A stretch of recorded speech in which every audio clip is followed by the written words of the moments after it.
This young man has to take a capsule every night in order to fall asleep. But one day, he discovered there was a worm inside the capsule. Finn immediately cut the capsule open to inspect it. Fuck.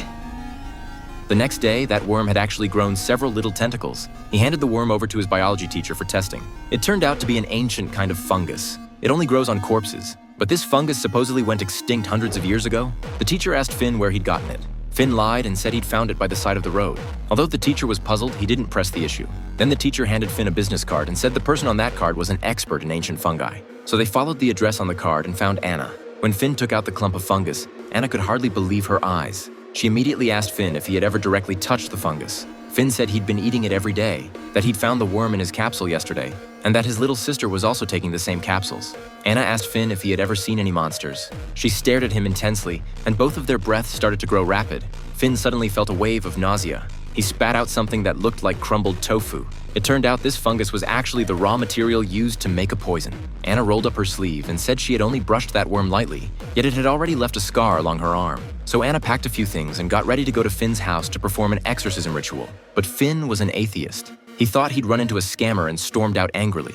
That very night, Finn's grandfather was hospitalized due to heart problems. When Finn went to the hospital to see his grandfather during surgery, he saw through the glass black smoke continuously drifting out of his grandfather's body. Hey!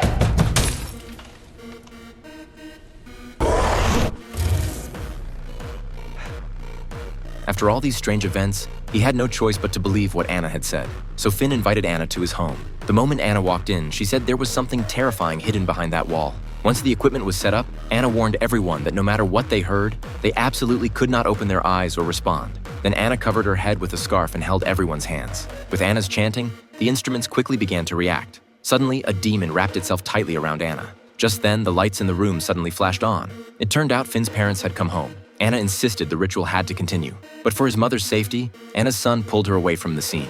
The next day, Finn went to Anna's place again, only to find she had already moved out. With no other options, Finn begged his mother to stop giving his sister the medicine. But his mother said the drug had been developed by his father's company, and there was absolutely nothing wrong with it. At that moment, she accidentally revealed a scar on her shoulder. The scar looked almost identical to the mark Anna had described as being left by a demon's grip. That day, a boy suddenly rushed into the restroom, looking extremely sick. Finn asked if he was feeling all right, but after the boy left, Finn noticed that his classmate had also vomited up something that looked like crumbled tofu. It seemed he was taking those same capsules too.